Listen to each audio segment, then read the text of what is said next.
My wife mocked me during our divorce. You actually thought you were my only one.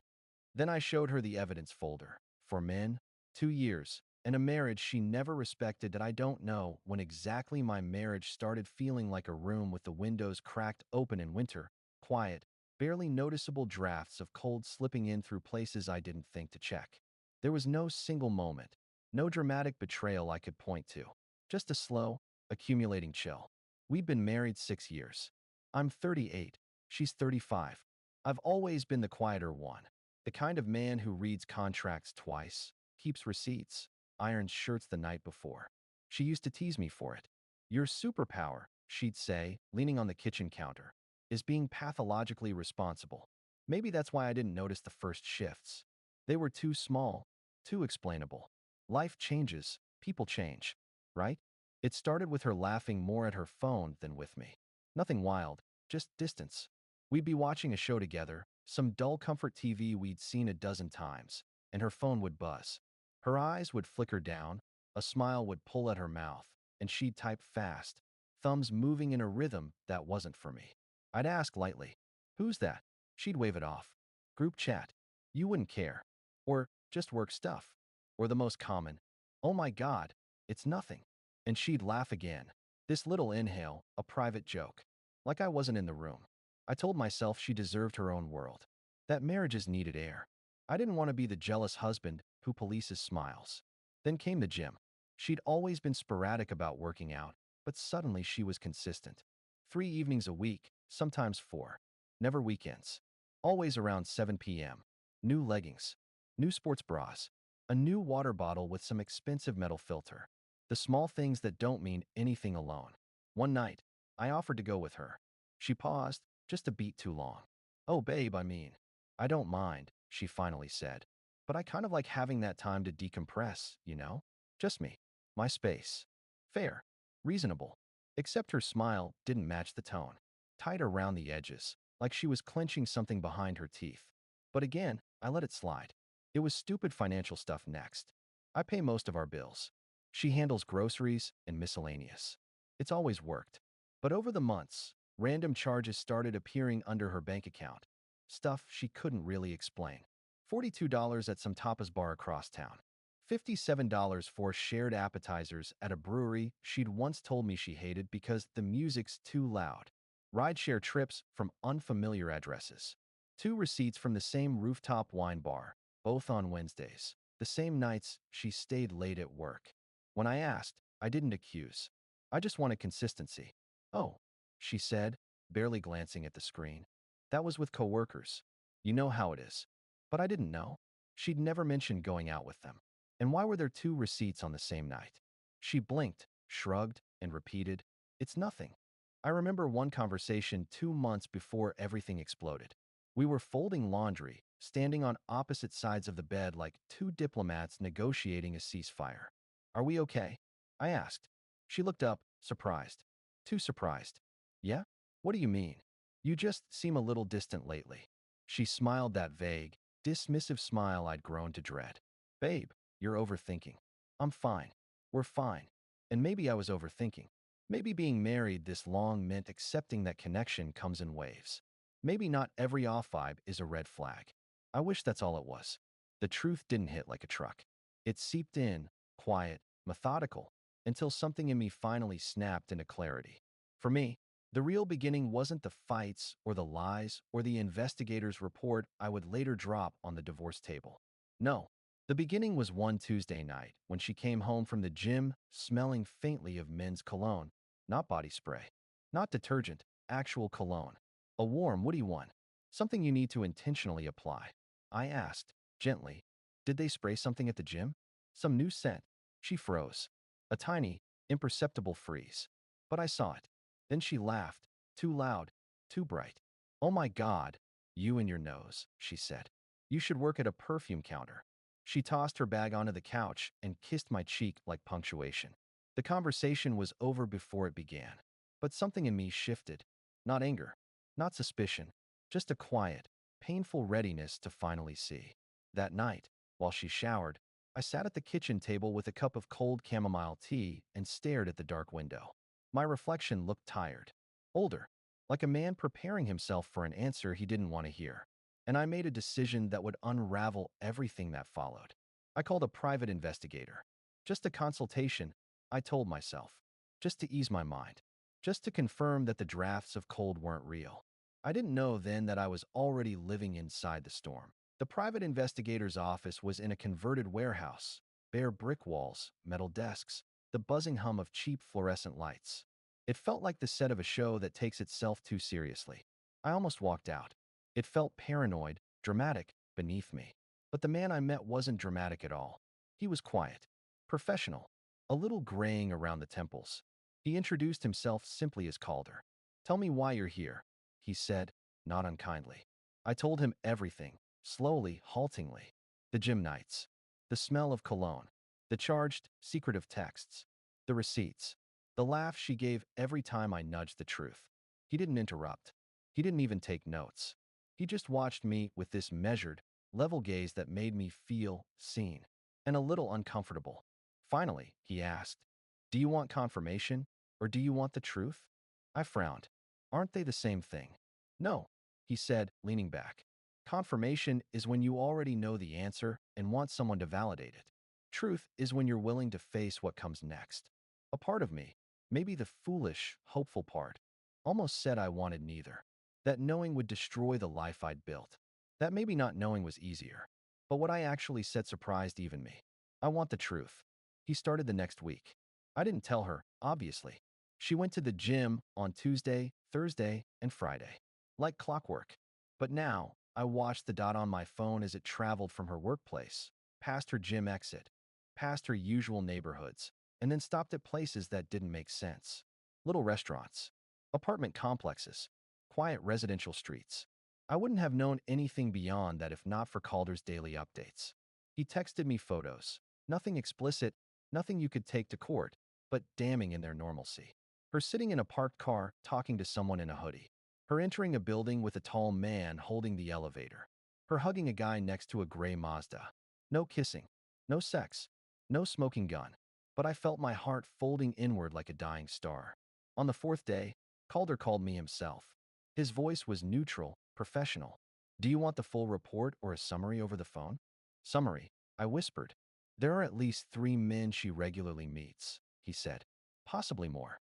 There was a moment where I felt completely detached from my body, like I was listening to someone else's life through a thin wall. He continued, "2 of the men appear to be co-workers. One is definitely not. Different locations, different nights. The pattern suggests ongoing relationships rather than one-off encounters." My throat felt raw. "And your wife is emotionally intimate with all of them." "Physical intimacy is probable." Probable. What a polite word for betrayal. I thanked him. I hung up. Then I sat in our car outside our house for 28 minutes, trying to remember how breathing worked. She came home from the gym an hour later. Cheeks flushed. Hair pulled back. That faint woodsy cologne again. She kissed my cheek and asked, "Do you want to order Thai tonight?" I looked at her, and for the first time in our marriage, I didn't know the woman standing in front of me. Not the way she smiled. Not the way she moved. Not the way she was so carefully casual, like a person hiding something under a coat that I didn't confront her. I didn't shout. I didn't demand answers. No, something colder settled into me.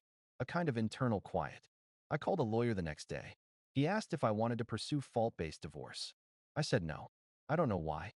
Maybe spite felt too heavy. Maybe I wanted out more than I wanted revenge. But I did want one thing: evidence for financial protection. My lawyer said something that stuck with me. In divorce, people don't show who they are. They show who they've been hiding.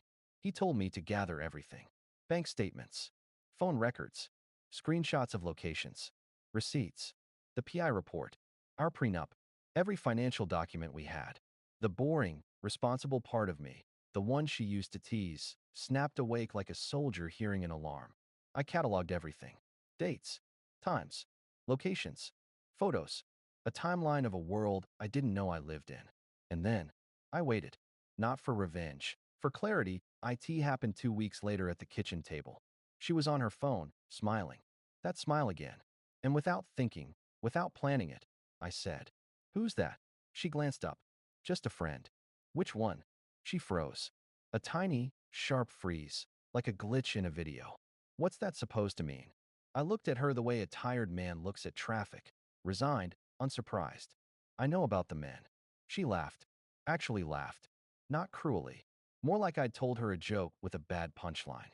Babe, she said, you really think you're the only one? Everybody talks to people. That's not a crime. I didn't respond. She set her phone down, sighing dramatically. Oh my God, don't tell me you're being insecure. You're really going to blow up our marriage over some conversations? Jesus. I almost did blow up. My chest burned. But anger wasn't useful. So instead, I reached into my backpack, took out the folder my PI had given me, and slid it across the table. Her face changed, not instantly, but in a slow, horrifying collapse. Confusion, surprise, realization, fear, calculation. What is this? She whispered. 2 years, I said quietly. 4 men.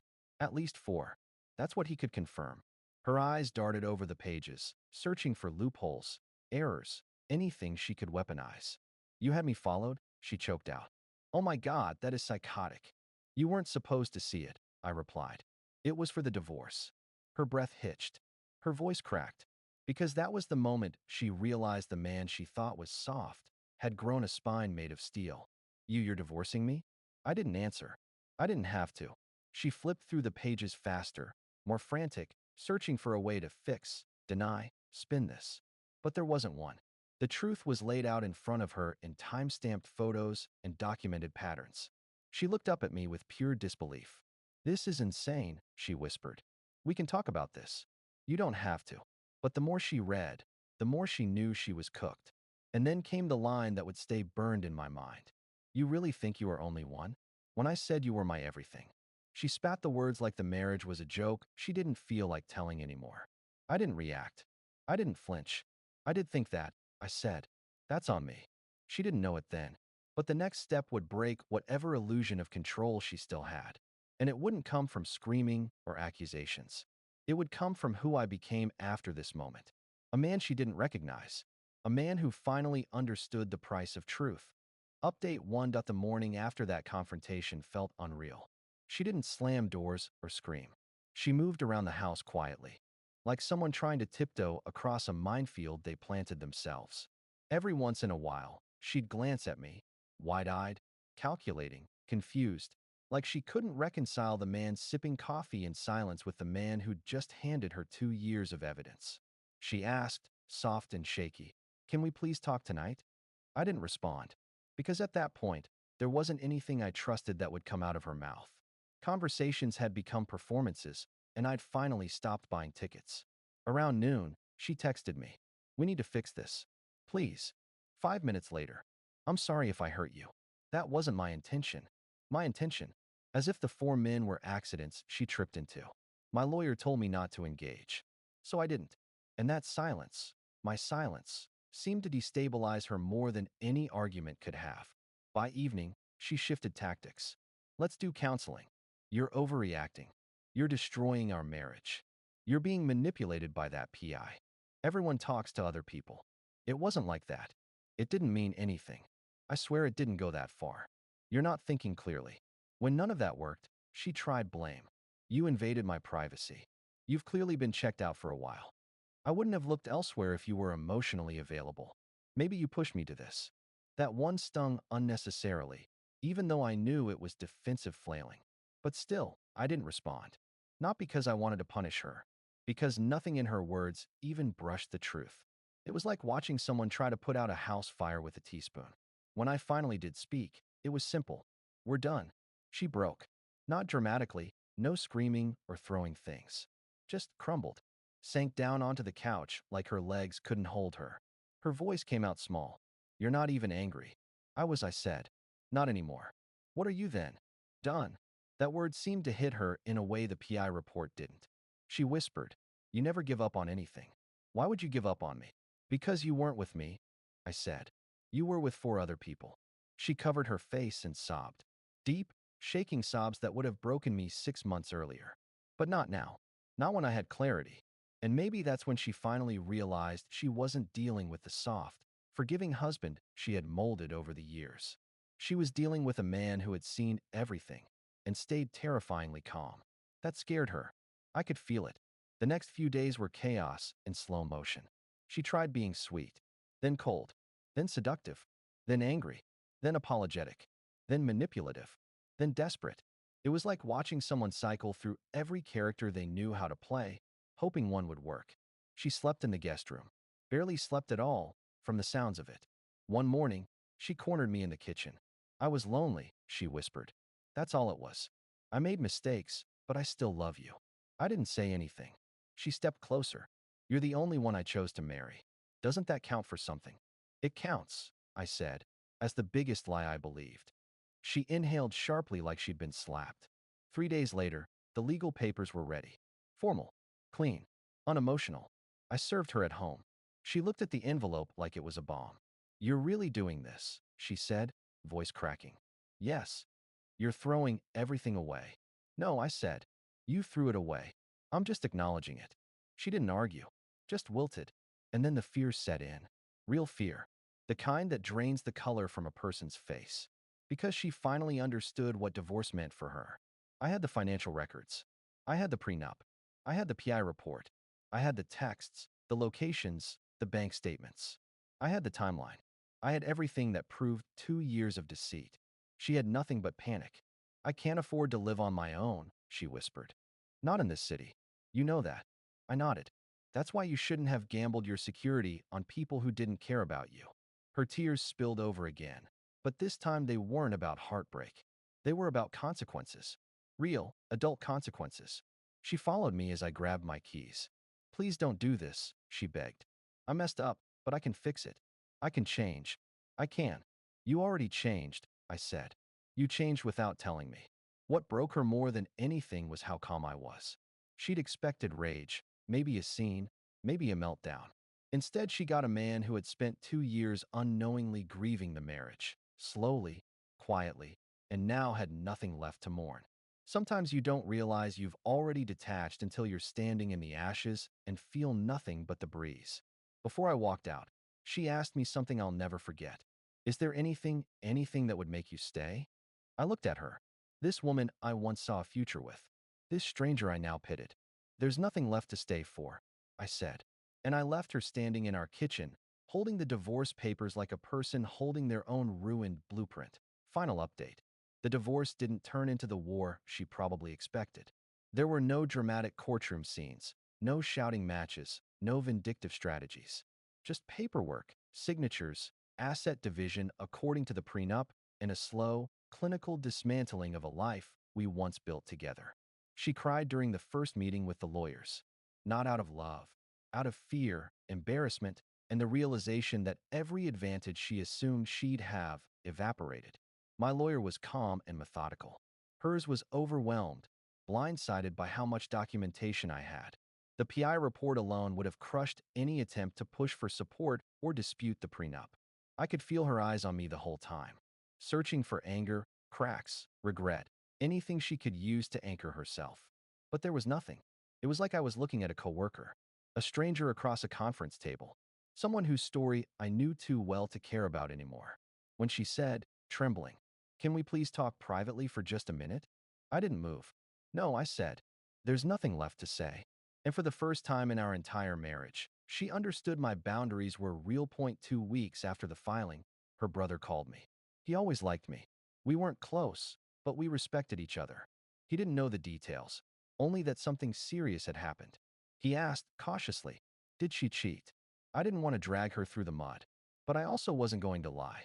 There were multiple people, I said. He exhaled sharply, a sound that carried anger, disappointment, and something like grief. I'll handle things on my side of the family, he said. I'm sorry, man. You didn't deserve that. That was the closest to validation I'd let myself feel.